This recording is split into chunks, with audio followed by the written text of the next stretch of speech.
what are employers looking for anyway when they're interviewing candidates? That's actually a really important question to consider, because what a lot of folks don't realize is if they are at the interview, they've already passed the first test, if you will.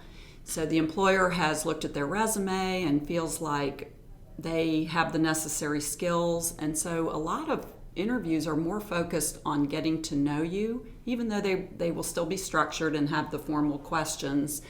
But some of the themes that employers are thinking about when they're interviewing you are, did you spend time learning about us? Did you research us? What do you know about our business?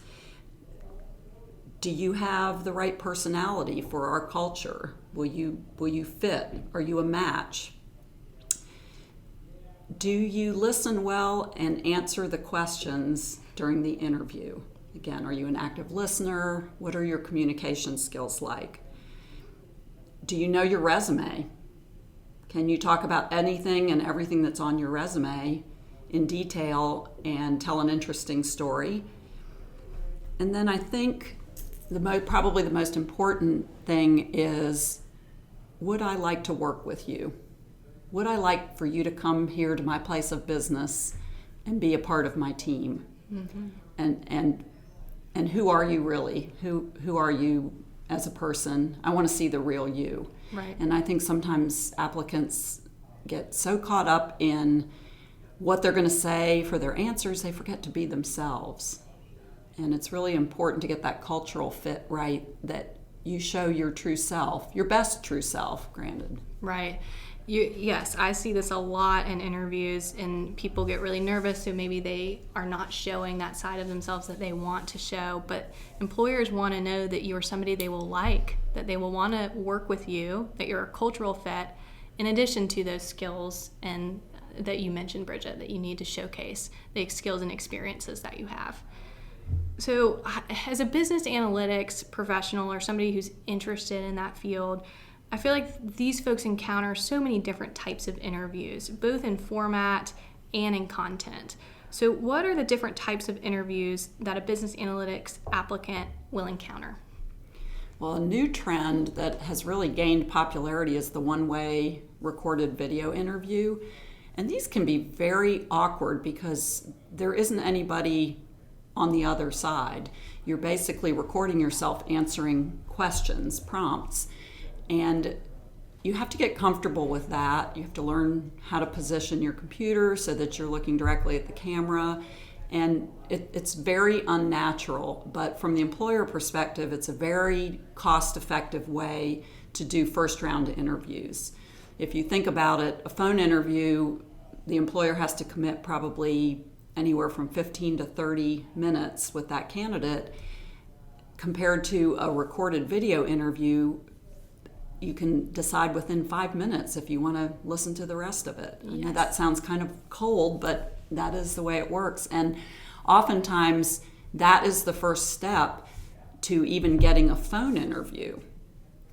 And for a phone interview, you have the advantage of being able to have your notes, your resume in front of you, any little reminders, but you don't have the power of your smile or your eye contact. And so it's really important to project energy and to watch your tone. I tell clients to stand when they're doing a phone interview. Interesting. That may not work for everyone. And I also tell them to dress the part of the interview. Well, there's always that concern that they're going to stand up and they're going to be wearing their pajama bottoms on this video interview, which we highly Right. do not recommend Right. that you do. But even for a phone interview, to put on something at least business casual that makes you feel like a professional can have a really subtle effect on your confidence, which is going to come through. Yes. And it's also important to remember that these early round interviews are often conducted by the Human Resources Department. So they may have a standard list of questions that they're required to ask all applicants. So it's going to be somewhat boilerplate. And you have to also be comfortable with silence, because that person on the other end in a phone interview is writing notes. And we have a tendency to not like silence and to want to fill it with the sound of our own voice. So you have to get comfortable with that. Mm-hmm. You're right about that. It certainly is a tendency for applicants to just continue talking, and it might be better to just end that conversation and let that person absorb what you've had to say and then move on to the next question. So we do have that tendency to want to fill silence.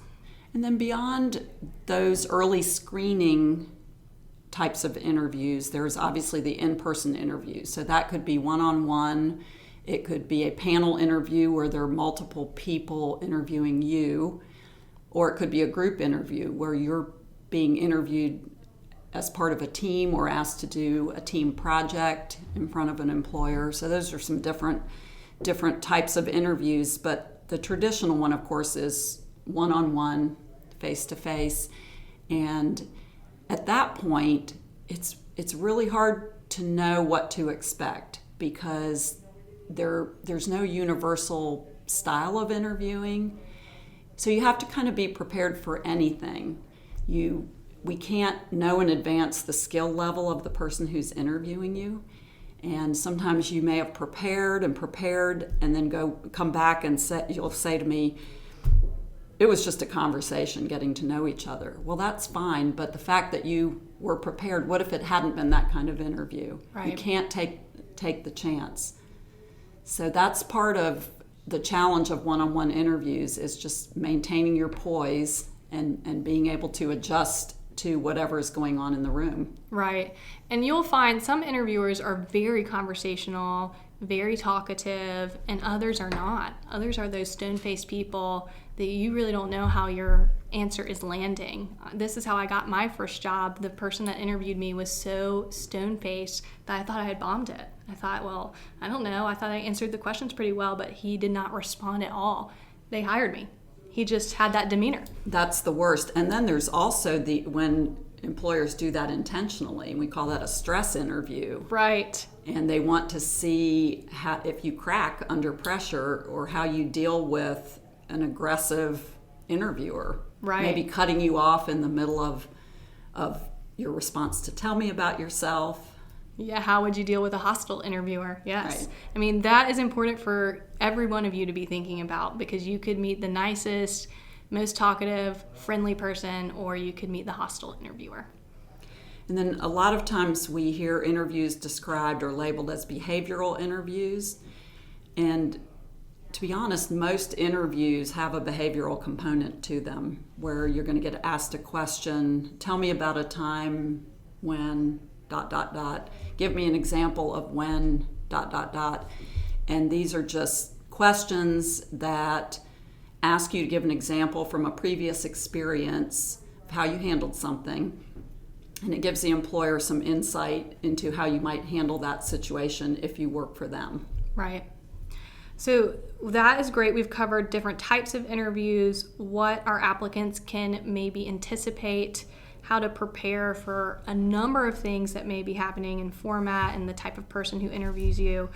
And I want to dive into that a little bit more. What are your recommended strategies to prepare for interviews? There's a lot of work that goes into preparing for an interview, and most people don't realize that. And the ones who invest time in preparing are going to be the ones who land the job. So the very first thing is to review the job description and come away with a clear understanding of what that employer is looking for. I like to highlight keywords in a job description, and that's kind of my starting point when I'm working with a student or a client, so that we are focusing on those things and shifting away from the applicant thinking about what they want to talk about in the interview. I think it's also important to review the company website to see if these themes pop up. Read their mission statement, their values, blog posts, things like that, just to get an overall sense of what the company values. Then a really powerful thing to do is to find someone at that organization with whom you can conduct an informational interview, which is really just a casual conversation, finding out what it's like to work there. You're not asking for a job, you're not asking for help, but you're getting some ideas about what it actually looks like from the employer perspective. That's very, very powerful. And I mentioned looking at blog posts, also reading, and I'm talking about the day of, up to the day, and including the day of the interview, reading news, making sure you know what's going on. Has there been a big press release? Reviewing the company bios on the website and LinkedIn profiles of people you're going to be interviewing with. A lot of my students enjoy going to glassdoor.com to research interview questions that they can expect. And for the bigger companies, especially the human resources early stage interviews, a lot of times there are very common threads and you can get a sense for what you're going to get asked in the interview. So that can be very powerful. And then to answer behavioral questions, you have to have stories that are very impactful. And when you think about all the themes of these types of questions, they could be teamwork, leadership, problem solving, failure. It's hard to come up with a story for each one. So what I like to do is start with the stories, build the stories, have 5 to 6 really good examples, stories, including a failure story, and then think about how you could use them in an interview. So you might be able to use a story in multiple ways.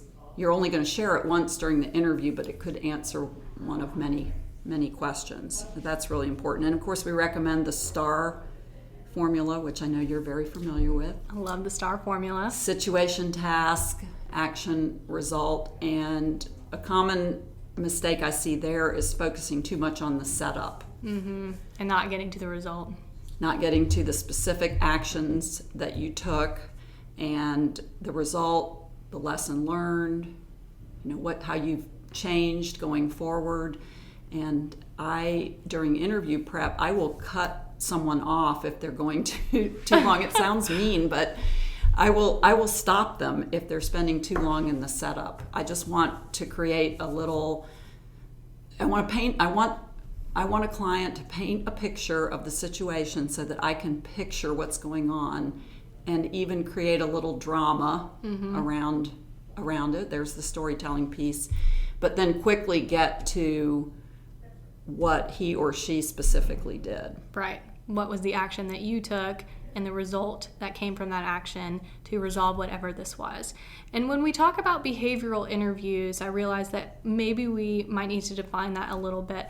These are the questions that you will receive that say something like, tell me about a time when, fill in the blank. So it could be, tell me about a time when you failed. Tell me about a time when you used your analytical skills to solve a problem. Tell me about a time when you worked on a team. So it's asking you to look at your past experience because that is predictive of your future experience. And it isn't just a story like you would tell to a friend. You really do want to be targeted in what you say. And as Bridget mentioned, the STAR method is a great way to do that. Situation, task, action, result. So that's what we mean when we talk about behavioral interviews. I think many of the things you mentioned are wonderful ways to prepare. I would add that sometimes I tell students and clients to practice in the mirror or practice with a family member or a friend. I don't care if you have stuffed animals, practice to them.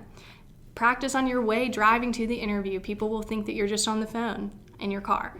But make sure that you practice aloud your answers. I think that's an excellent way for you to feel comfortable with the questions that you may be receiving.